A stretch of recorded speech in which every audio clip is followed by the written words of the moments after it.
e essa bomba seria acionada por uma vela ligada a um detonador e uma bateria que faria atuar a vela.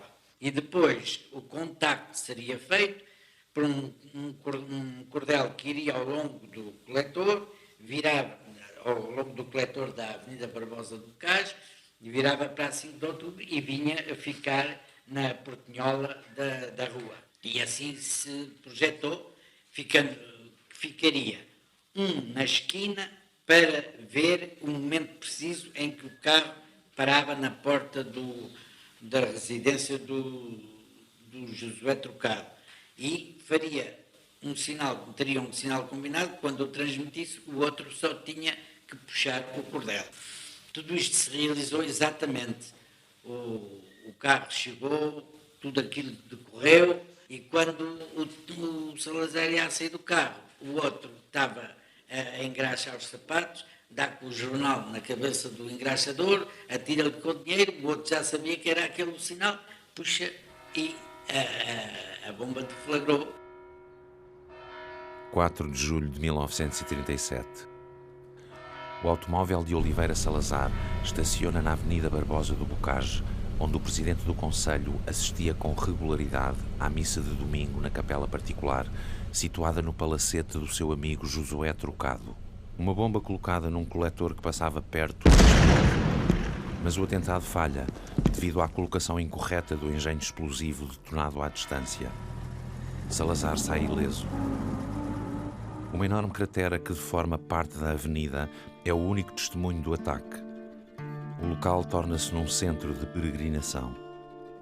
A Guerra Civil de Espanha entrava na sua fase decisiva e o apoio de Salazar aos nacionalistas de Franco, a par do reforço das instituições do Estado Novo, impeliram um grupo de militantes anarquistas e comunistas a efetuar essa arrojada ação que terá como resposta uma intensificação da repressão pelo regime. Nesse dia, Emílio Santana completava 31 anos.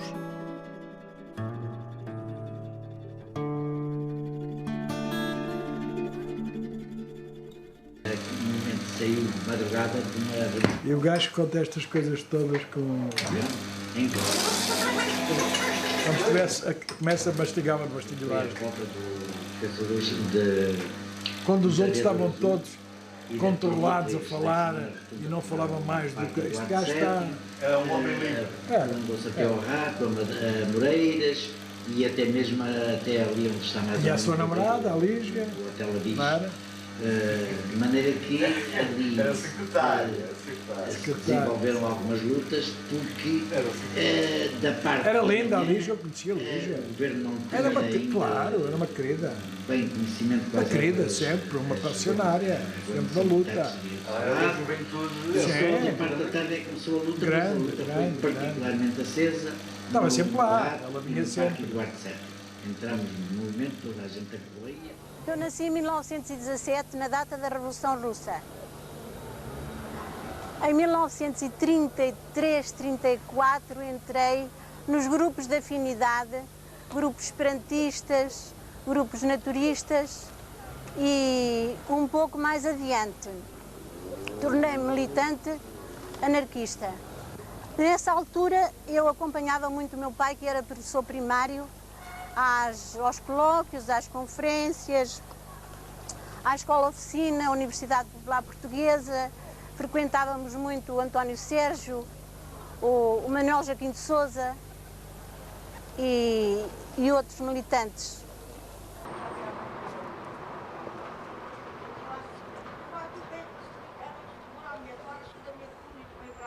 Quando eu nasci, em 1945, já o anarcossindicalismo tinha sido varrido do mapa. A perseguição foi de tal ordem e insistente que o anarcossindicalismo já tinha sido varrido. Quem é que eu encontrei? Portanto, o meu pai era anarcossindicalista, os amigos dele eram anarcossindicalistas, portanto formavam um grupo e eu comecei a contatar com aquela gente. Aquela gente não eram pessoas com nomes sonantes, eram militantes de base, aqueles que aderiram ao anarcossindicalismo porque aquele ideal os chamou.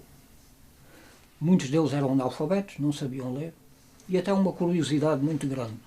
A sede de saber daquela gente era tal que muitos deles aprenderam a ler sozinhos. E era muito curiosa a forma, parece que estou a ouvi-los, a forma como eles liam. Eu era rapazito e com 10 ou 11 anos e já lia, porque eles traziam livros e jornais e não sei o quê, e como não sabiam ler, eu era o único que sabia ler e lá estava. Não quer dizer que fosse uma coisa que me agradasse fazer, eu preferia andar a brincar naquela idade, não tinha sensibilidade nenhuma para aquelas coisas, mas enfim, lia e depois mais tarde, quando precisei de fazer uma retrospectiva das coisas, comecei então era curiosa a forma como eles liam, porque alguém lia, mas ele tinha que estar sempre a parar, porque eles comentavam, eles gostavam de discutir o que se lia.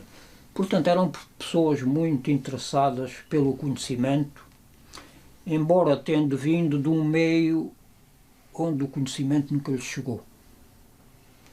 E quando chegaram ao anarcossindicalismo, aquilo tocou-os de tal maneira que eram pessoas com uma grande generosidade, eram pessoas com um sentido de justiça muito próprio, eram pessoas violentas, ninguém se metesse com eles porque e usaram isso no anarcossindicalismo, e eram pessoas que tinham um sentido de solidariedade e de proximidade com os outros, que era uma coisa que... e um sentido de amizade, que eu nunca vi uma coisa assim, nunca mais vi uma coisa assim. Em Albarraque estava o camarada Campelo, que nos cedeu um terreno, e aí fizemos uma comuna de Albarraque. Era na Cova da Raposa, era um local bonito, mas cheio de carrasco e pedra, e nós conseguimos desbradar aquele terreno, conseguimos abrir um caminho para a estrada principal, conseguimos construir uma pequena casa, tínhamos uma horta e aí nos reuníamos para ler os clássicos anarquistas. Bem unidos passamos nesta luta final de uma terra sem amos, a internacional. Bem unidos passamos nesta luta final de uma terra sem amos, a internacional. Messias, Deus, chefes supremos, nada esperemos de nenhum. Unamos forças e tornemos a terra-mãe livre e comum.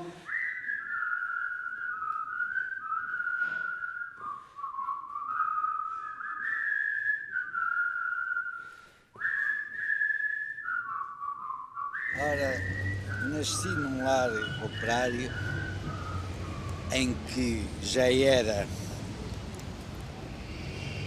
um convívio com pessoas que partilhavam do movimento operário da época. Eu, por volta dos 5 anos, já acompanhava aquelas conversações sobre o movimento socialista, sobre o movimento anarquista, e estas coisas começaram a impressionar-me. A primeira vez que eu fui ao Limoeiro ver o meu tio que tinha sido preso como militante do Partido Socialista no caso da célebre Bomba do Carmo, este contacto meu com os presos políticos, tinha eu 5 anos, impressionou-me profundamente. De modo que o assalto à Casa Sindical em 1912, todos aqueles acontecimentos posteriores à República, tudo isto atraíram-me extraordinariamente. Quando em 1919 apareceu o jornal A Batalha, logo no primeiro dia ele entrou na minha casa e devorei-o a ler intensamente. Portanto, ainda na escola, eu e um companheiro meu, que era filho do velho militante sindicalista Manuel Joaquim de Sousa, ensinámos aos outros alunos a cantar Internacional. Deste modo, atraí-me inteiramente pelas ideias, pelo movimento sindical e especialmente pelas ideias anarquistas. Em 1914, quando entrei na vida profissional indo trabalhar para uma oficina metalúrgica, filiei-me imediatamente no meu sindicato profissional e pouco tempo depois frequentava o curso industrial, filiei-me nas Juventudes Sindicalistas. Filiei-me nas Juventudes Sindicalistas e logo de seguida fui logo para um cargo na Comissão Administrativa e um ano depois trabalhava já na Federação da Juventude Sindicalista, vim a participar logo de seguida também no Congresso Confederal de 1925 em Santarém e daí começa ativamente a minha atividade como militante sindicalista e especialmente anarquista. Tanto mais que na juventude sindicalista todos nós éramos fundamentalmente anarquistas. Eu situo como anarcossindicalista, porque ele foi sempre adepto de um anarquismo, ele também era anarquista, de um anarquismo que não fosse de elites intelectuais ou de pequenos grupos mais ou menos iluminados, artistas, o que fosse. Ou seja, ele tinha a preocupação, como muitos outros, e aqui em Portugal isso foi maioritário, de falar para os mais dominados, para os mais sofredores, e tinham uma quase glorificação das virtudes do trabalho. Eu estudei isso em termos académicos e fiz a articulação entre essa ideologia e o sistema de ofício que ainda predominava, mesmo já no âmbito industrial, que era a realidade produtiva portuguesa, não é? Eu penso que o ofício teve toda a importância. Teve toda a importância. E eu quero só falar daquilo que eu conheci, daquilo que eu vi. Eu não estudei papéis nem coisa nenhuma.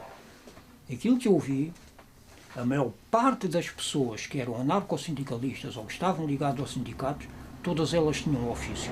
Uns eram sapateiros, outros eram padeiros, outros eram soldadores, outros eram... Essa gente é que animou o movimento anarcossindicalista. Porque Portugal não era um país de grandes fábricas. Havia aqui a CUF no Barreiro e tal, havia pai mais uma ou outra, mas a atividade das pessoas era uma atividade de pequenas oficinas, onde estavam operários, uns serralheiros, outros, enfim, latoeiros, padeiros, uma série de coisas que as pessoas para aí eram, e portanto, havia uma tendência extraordinária de o indivíduo do ofício se agregar a isso. Porque o facto de ter um ofício já era um fator de liberdade. Aquele que tinha um ofício sentia-se uma pessoa independente para poder jogar com o patrão. Ele, em qualquer altura, pegava nas ferramentas que lhe pertenciam, iam-se embora e deixava o outro a falar sozinho, não queriam saber disso para nada. Porque eles sabiam que tinham conhecimentos, tinham capacidade para imediatamente arranjarem trabalho no outro lado qualquer ou porem-se a trabalhar por conta própria. Portanto, o ofício teve uma grande importância na fundação e na cimentação do próprio anarcossindicalismo, do movimento sindical. 1,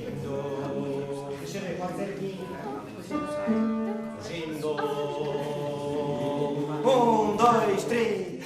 Surgindo bem ao longe a nova hora, que os povos há de unir e libertar.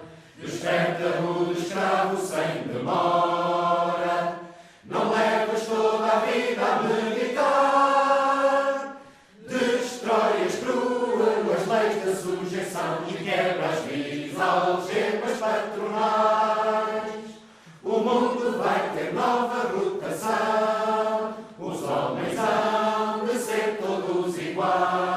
Emílio Santana pertence a uma geração que apanha o final da Primeira República, digamos assim. Isto é uma época muito complicada, porque, especialmente o pós-guerra, com o agudizar da crise social, e ele apanha, a nível do movimento operário e sindical português, um momento de grandes clivagens, decorrentes da Revolução Soviética, do reflexo que a Revolução Soviética teve em todo o mundo e também em Portugal, embora de uma forma muito distorcida sempre, não é? E então ele viveu essa...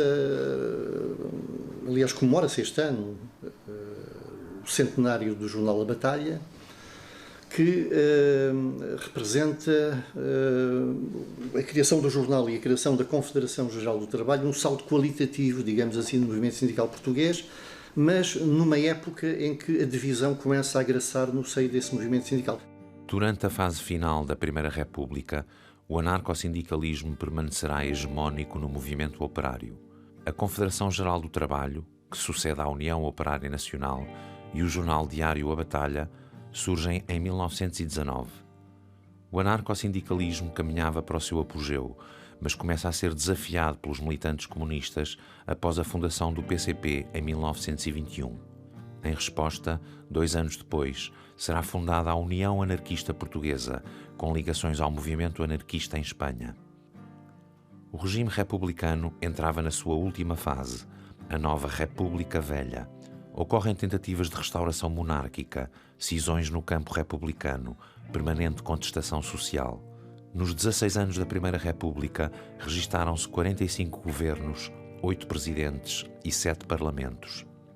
A intervenção militar organizada do 28 de maio de 1926 pôs termo a um sistema político que se esforçou por propagar os seus ideais, mas que estava imobilizado. Tinha início o período da ditadura militar, que depois dará origem ao Estado Novo de Salazar. Perante o golpe militar, o golpe de 28 de maio, o movimento sindical tem ali uma fase de hesitação. Não no sentido de ter dúvidas sobre a natureza do golpe, mas sobre as intenções e a duração. Muitos interpretaram como, isto é uma coisa de semanas ou de meses e tal, como foi com o Pimenta de Castro em 1915 e tal. E outros dizem, não, isto é o pré-fascismo.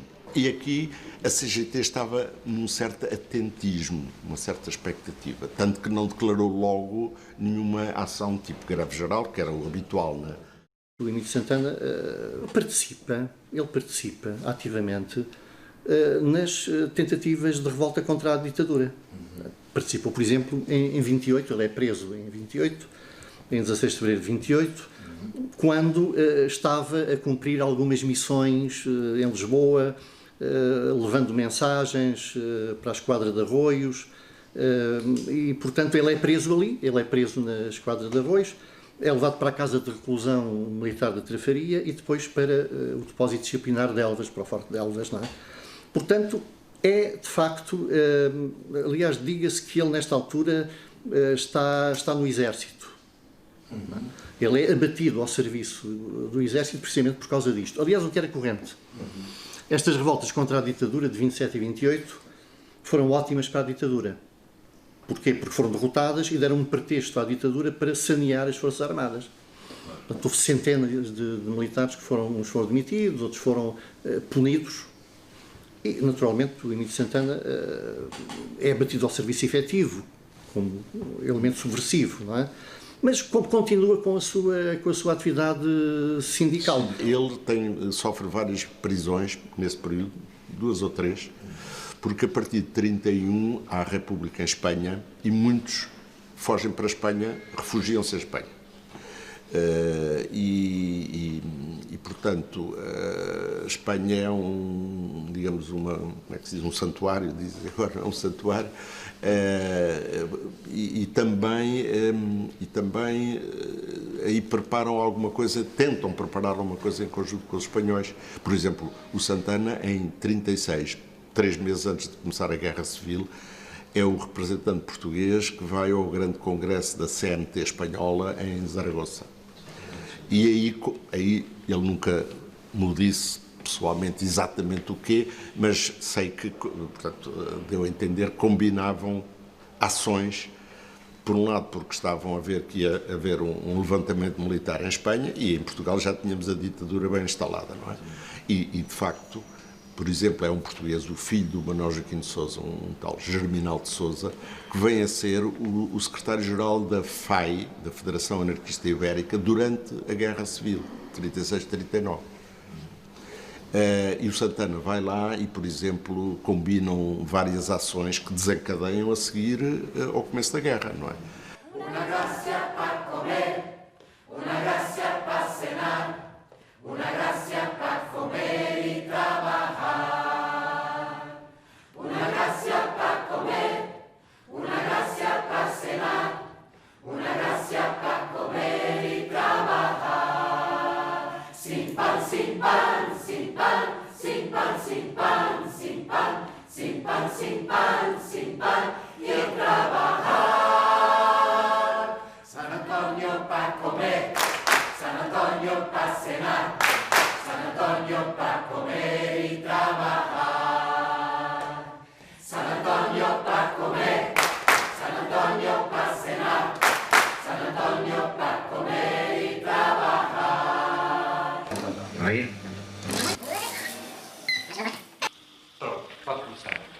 Com a eclosão da Guerra Civil de Espanha, estaria prevista pelo governo português e fascista, naturalmente, uma repressão em grande estilo. Por nosso lado, sentíamos também a responsabilidade de ter que secundar a luta dos nossos camaradas espanhóis. Daí as primeiras iniciativas de uma ação que contrariasse a política do governo e que fosse, ao mesmo tempo, proveitosa para os nossos camaradas de Espanha. Entretanto, chega a Lisboa o Silva da Madeira, que trazia bastante material para fazer uma ação que se pudesse desenvolver em grande estilo. O Silva da Madeira entrou em contacto comigo, portanto o nosso grupo começou a desenvolver a ação preparatória e fez-se diversas bombas de relógio que foram colocadas todas em pontos previamente estudados.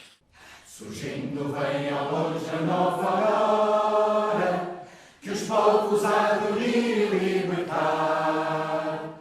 Desperta rude escravo sem demora, não leves toda a vida a meditar. Destrói as cruas leis da sujeição e quebra as vis algemas patronais. E no dia 20 de janeiro, entre as 11 da noite e as 11h05, rebentaram todas essas bombas. A primeira a explodir foi na Casa de Espanha, ali no Palácio de Mayer, onde estava o quartel-general dos franquistas em Lisboa. Quase de seguida explodiu do outro lado da avenida, pela parte de cima, no Campo Santana, o Ministério da Educação Nacional, onde também se reuniam vários elementos fascistas, e o Rádio Clube Português, que estava a fazer as propaganda e as comunicações favorável ao Franco, também deixou de funcionar na mesma altura, tendo sido totalmente destruída a sua aparelhagem. Foi também a torre da emissora nacional também sofreu danos, a fábrica da pólvora de Barcarena também sofreu danos, assim como a de Chelas. E ainda foi colocada uma bomba próximo dos antigos depósitos de gasolina que existiam ali na altura entre Alcântara e Santa Amaro, onde já não existem, que eram os depósitos da Vácuo, e que estavam de onde saía gasolina para o Franco. De maneira que essa bomba foi colocada em ponto um pouco afastado, porque se ela conseguisse destruir os depósitos, então tinha sido um grande dano para a cidade. De maneira que limitou-se a ser um aviso, destruindo todos os vagões que estavam por ali ao longo da linha. Esta ação resultou inteiramente, mas ainda havia mais 2 bombas colocadas no Ministério do Interior e no Ministério do Exército. As bombas dos ministérios que ocorrem num conjunto muito diversificado de locais. desde a fábrica de pólvora de Barcarena, aos depósitos de combustível de Alcântara, da Vacuum Oil, ou ao Rádio Clube Português, ou à emissora nacional. Portanto, ações bombistas que vão ocorrer simultaneamente no dia 20 de janeiro, num intervalo muito curto de tempo, são ações que obtêm um grande êxito. Inclusivamente no próprio dia 21 de janeiro ainda rebentam bombas no Ministério da Guerra. Portanto, o que significa que é uma ação de grande envergadura que é coroada de êxito. E é isso que anima esse Comitê de Ação a preparar ações de nível superior. E é aí que surge a questão do atentado ao Salazar. Terrível convulsão sacode a terra, sedenta de justiça e liberdade. À guerra de opressão sucede a guerra, que tende a redimir a humanidade. A primeira ideia foi estudada suficientemente, que seria o ataque direto ao automóvel em plena Avenida da República. Foi estudado todo o percurso que o carro fazia aos domingos quando ia assistir à missa, mesmo várias vezes se fez um cruzamento dos carros que estavam em experiência com o carro da polícia para ver a reação da polícia, e tudo ficou convenientemente estudado da hipótese de ele ser atacado a tiro de metralhadora em plena Avenida da República. Assim, fez-se uma preparação, os carros foram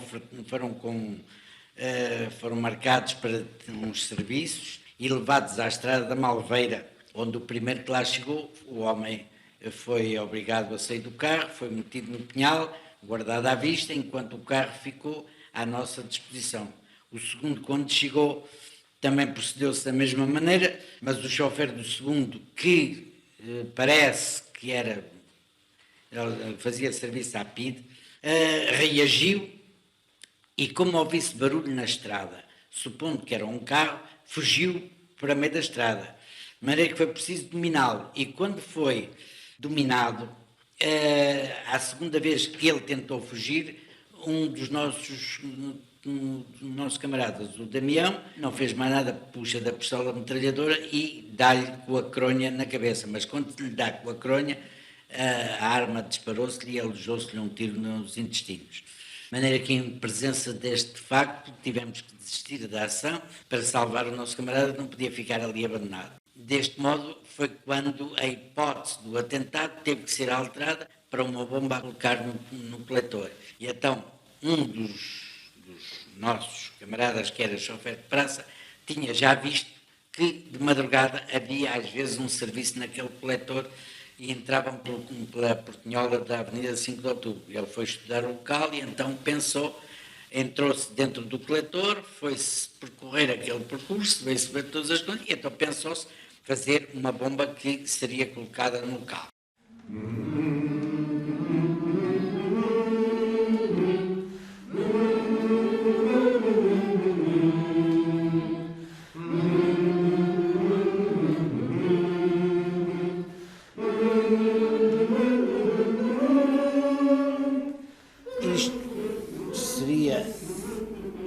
Da Avenida 5 de Outubro e Barbosa do Cais. Aqui seria, portanto, o edifício e aqui seria o jardim da casa, que tinha aqui a entrada e tinha uma parte gradeada. Isto é o passeio.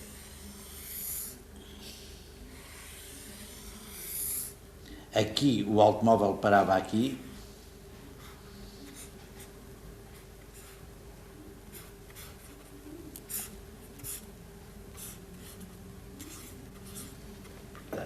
Aqui era a placa central.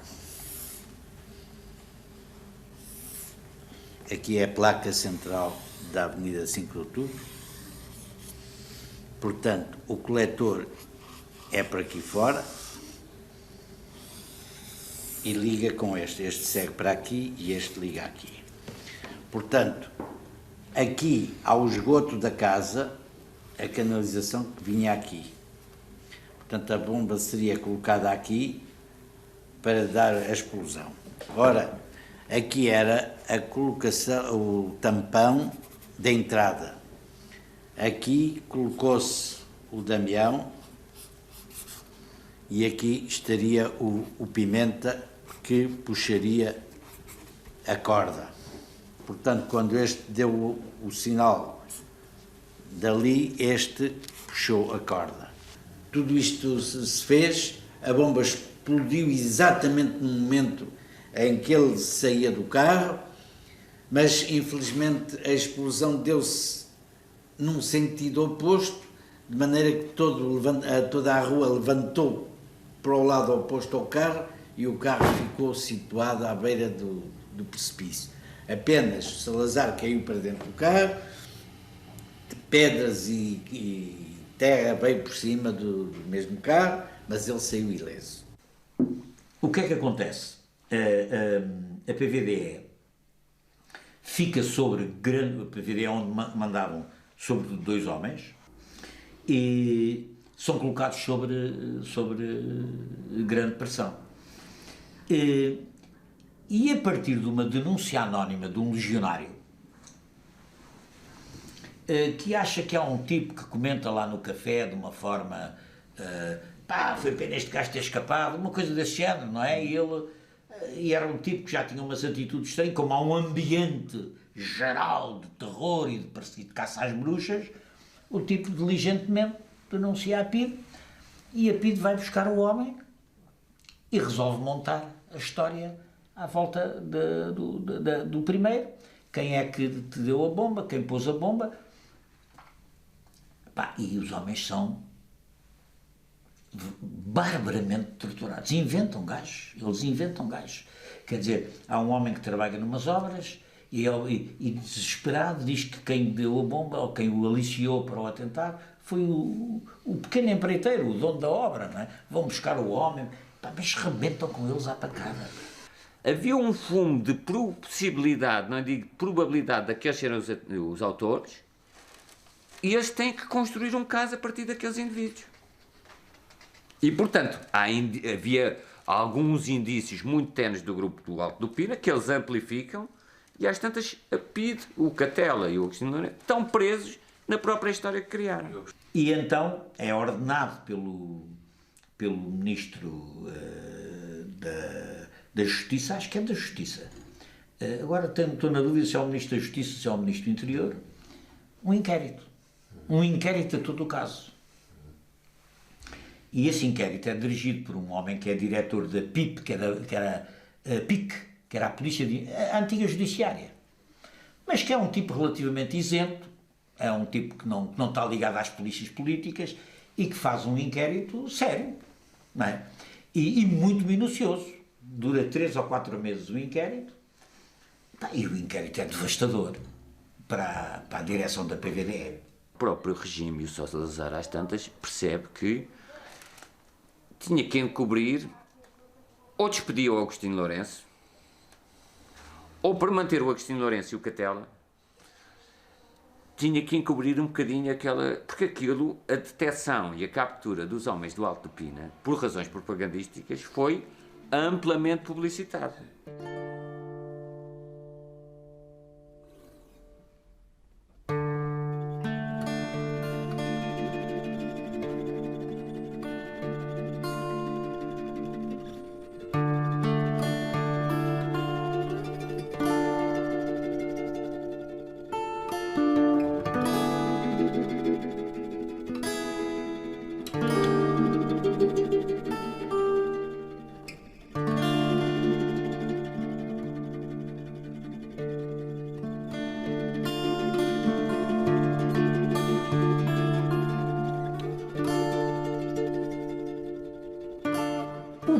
Continua absolutamente convencido que os autores do atentado são aqueles desgraçados que, depois de muita pancada e de muita tortura, são obrigados a confessar e publicam as fotografias dele nos jornais, ainda por cima fotografias com os homens todos desfigurados. Quer dizer, a polícia queria ostentar a violência exercida sobre eles, não é?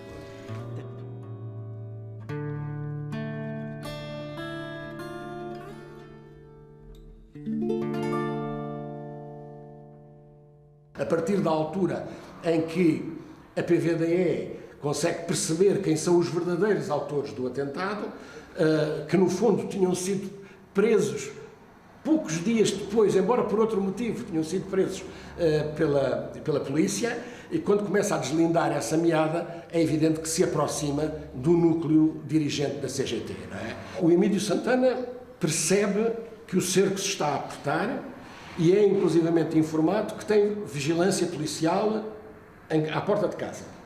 E, portanto, num primeiro momento, passa à clandestinidade. Há um primeiro momento de clandestinidade. A estabilização dessa clandestinidade é naturalmente complexa nas circunstâncias do campo anarquista naquele preciso momento. Não é? E é nessa situação que é determinado que poderia ser mais útil a saída do Emílio Santana do país. Ele sai de barco, não consegue desembarcar em França, vai para a Inglaterra e as autoridades inglesas entregam-na ao consulado português e ele vem sob prisão para Portugal. É preso em 37, ele é preso em outubro, se não me engano, 37, e só sai em 53, 16 anos. E ele acaba por ser mandado para uma prisão de delito comum, para bem dele, porque, enfim, o regime era incomparavelmente, não é incomparavelmente, mas era razoavelmente menos severo. Menos severo. Ou seja, é como se o Salazar dissesse à PIDE, vocês não os apanharam e agora quem toma conta deles são os outros e não são vocês.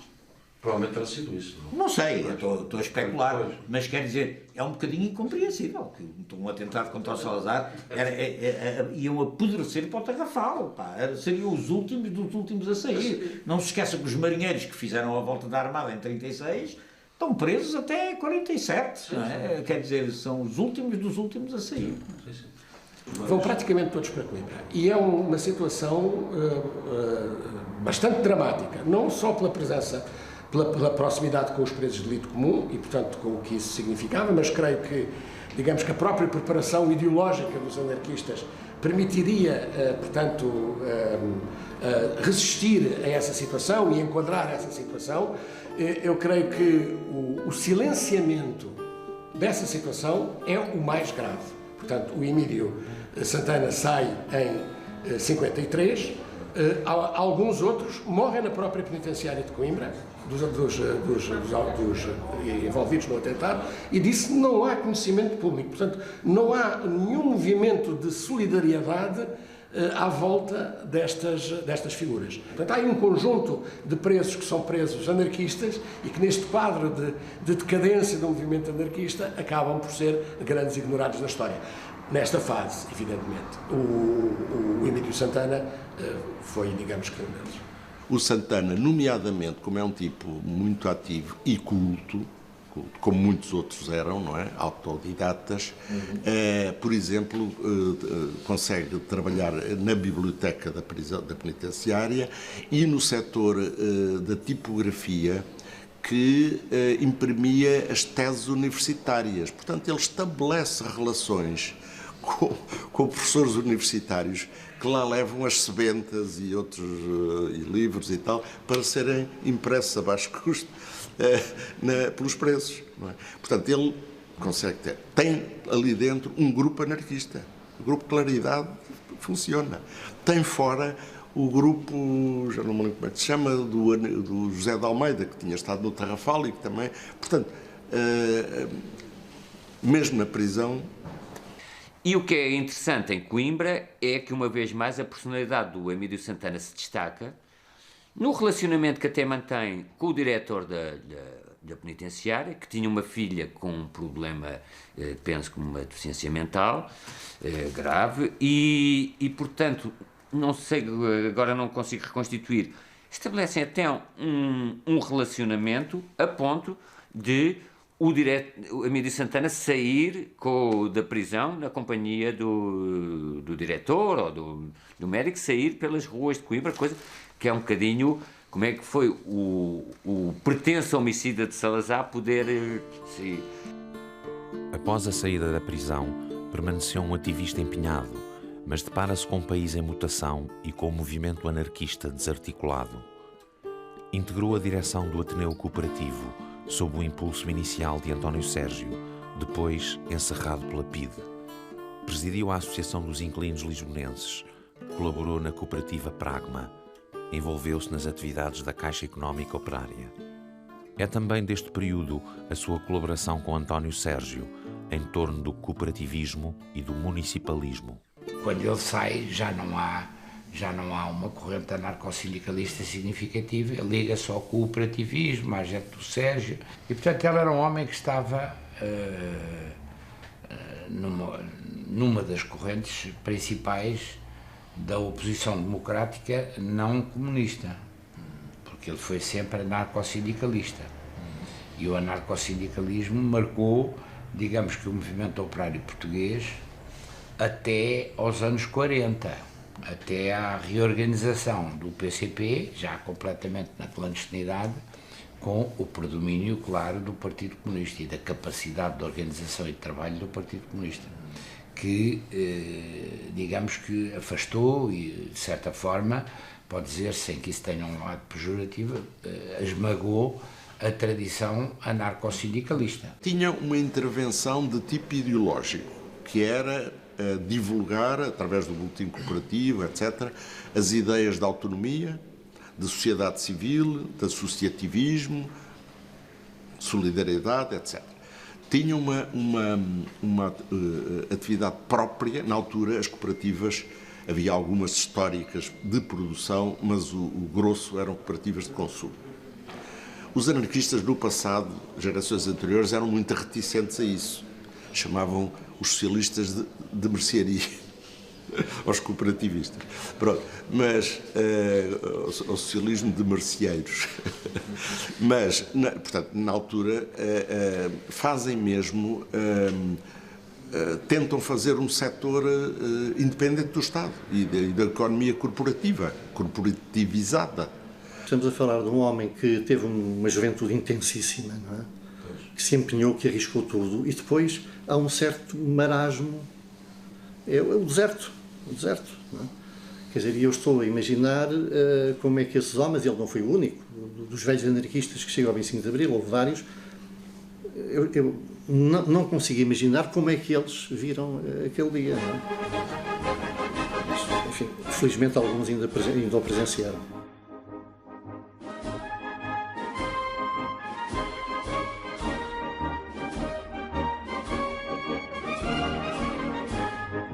Eu filmava os comícios todos dos partidos políticos todos, as organizações todas que existiam, e deparo-me um dia com um comício na Voz do Operário, dos anarquistas na Voz do Operário, que iam ter um comício que o Emílio Santana ia falar e outros militantes. Este tinha um discurso completamente diferente, muito atual, continuava muito crítico, e não aceitava a realidade tal como ela estava, metia em questão, de facto, já naquela altura, se metia em questão uma realidade política onde a maioria estava já muito entusiasmada a pensar que tinha chegado o paraíso. E agora? Agora não é esperarmos que nos deem soluções aos problemas nacionais, que nos deem decretos, que nos deem leis. Muito temos nós a fazer. É curioso que a 2 passos da luta libertadora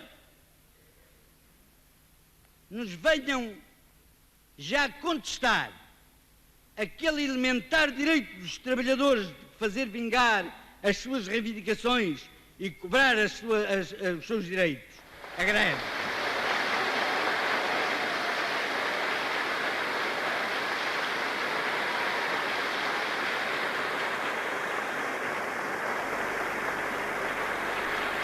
A Confederação Geral do Trabalho teve 2 coisas características que têm que ser tomadas em consideração. Foi capaz de reunir numa única central operária portuguesa os trabalhadores do campo e os trabalhadores da indústria, os trabalhadores do braço e os trabalhadores do cérebro. É esta união entre todos os trabalhadores que a caracterizou como uma verdadeira central sindical. E mais, foi uma das raras centrais operárias que tiveram um diário na imprensa, que era o seu jornal A Batalha. A grande ideia do Emílio Santana era que o relançamento do jornal A Batalha era um instrumento indispensável. Por outro lado, a gente tinha a Espanha ainda a funcionar com o velho Franco no poder e com todas essas características, e tínhamos uma especial, por um lado, grande cuidado do ponto de vista de segurança, de não fazer disparates que pudessem prejudicar os anarquistas espanhóis, mas por outro lado dar-lhes, digamos, o incentivo possível para ver se eles, com a brevidade aconselhável, pudessem desembaraçar-se disso.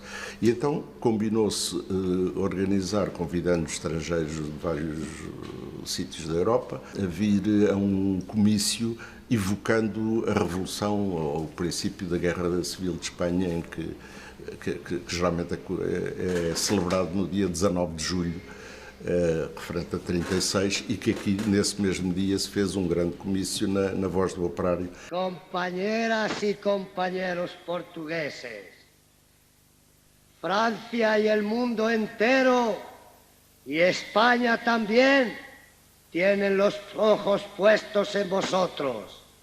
Y aquí hemos venido desde Francia y desde el interior de España, compañeros. Aparte, las delegaciones que, tomando la responsabilidad y afrontando el peligro del paso de la frontera, han venido a escuchar la voz de la verdadera libertad. O jornal A Batalha só aparece em setembro, com o Emílio Santana a impulsionar, em 74, e criou-se uma coisa que se chamou Movimento Libertário Português. Pronto, foi a estrutura assim fácil, que estava mais à mão. A Batalha, o primeiro número que saiu depois do 25 de Abril, já era um jornal formal, e em termos gráficos era extremamente conservador, e foi até agora com a nova gestão desta malta nova que está a tomar conta, que tomou conta do jornal. O Santana era um bocado avesso a inovações, e eu sempre propus para uma paginação ser mais dinâmica, mais atrevida, e inclusivamente mostrei-lhe as grandes inovações, digamos, gráficas dos vários grupos e agrupamentos anarquistas que tinham revistas, jornais, etc., que tinham aspectos gráficos muito mais convidativos e atrativos, e de certa maneira dar-lhe lá um historial, na altura era também um bocado ingênuo. Falei-lhe nos dadaístas e ele ficou completamente, não, isto não pode ser. Tive um contacto indireto com ele, porque a primeira reunião anarquista, depois do 25 de Abril, fez-se na coletividade que eu frequentava, que foi no Sporting Clube do Rio Seco, aqui na zona ocidental de Lisboa. E eles convocaram uma reunião para lá. Foi uma reunião curiosa, nós éramos jovens, e foi uma reunião curiosíssima, porque a primeira polémica da reunião foi se a reunião tinha uma mesa ou se as cadeiras eram todas em círculo. E isto é interessante porque os velhos dirigentes defendiam a mesa, mas as novas gerações anarquistas defendiam o círculo, e predominou o círculo. Apareceu muita gente jovem, entretanto morrem esses velhos anarquistas, os jovens, a maior parte deles foram tratados da vida deles e nunca mais quiseram saber do anarquismo. Foi uma passagem muito rápida por aquilo. Alguns até se viraram contra as ideias que inicialmente queriam defender. E depois dá-se uma coisa, dá-se um vazio. Não havia os velhos, os novos foram-se embora, E ficámos um grupo de poucas pessoas, meia dúzia delas. Então, e agora o que é que vamos fazer? Então, continuámos a editar a Batalha. E entregámos todo o nosso tempo só à edição da Batalha. Isso não foi muito bem visto por certos anarquistas. Lá está, a crítica dos outros que estavam de fora, que não quiseram colaborar com a posição que nós tínhamos assumido. E qual era a finalidade? Temos que manter a Batalha a sair, porque o património criado pelo anarcossindicalismo tem que ser preservado para se poder transmitir às novas gerações. E esse vai ser o nosso trabalho. Vamos continuar à margem das críticas que nos estão a ser feitas. Vamos continuar a editar a Batalha e divulgar o seu património. E de tudo isto, este momento em que vivemos aqui é uma tomada de consciência verdadeira de que há ainda uma juventude, que há ainda um povo que compreende a sua missão histórica e que não se deixa levar através daquilo que hoje é apenas a preocupação dos políticos, que é a sua aritmética eleitoral. Fugindo vem ao longe a nova hora, que os povos há de unir e libertar. Desperta rude escravo sem demora, não leves toda a vida a meditar. Destrói as cruas leis da sujeição e quebra as vis algemas patronais. O mundo vai ter nova rotação, os homens hão de ser todos iguais. É justo aos parasitas dar batalha, a terra só pertence a quem trabalha. As lutas atrelada ao cruel jugo, em troca da miséria por desdouro, enquanto o teu patrão, o teu verdugo, aumenta a tua custa o seu tesouro. É tempo já de erguer bem alta voz, bradar ao causador do teu sofrer. A terra foi legada a todos nós, trabalha tu, também é teu dever. É justo aos parasitas dar batalha, a terra só pertence a quem trabalha. Terrível convulsão sacode a terra, sedenta de justiça e liberdade. À guerra de opressão sucede a guerra, que tenta redimir a humanidade. Saudemos, pois, o facho do porvir das hostas comunais, suprema luz. O lema do futuro é produzir, dos lucros só partilha quem produz. É justo aos parasitas dar batalha,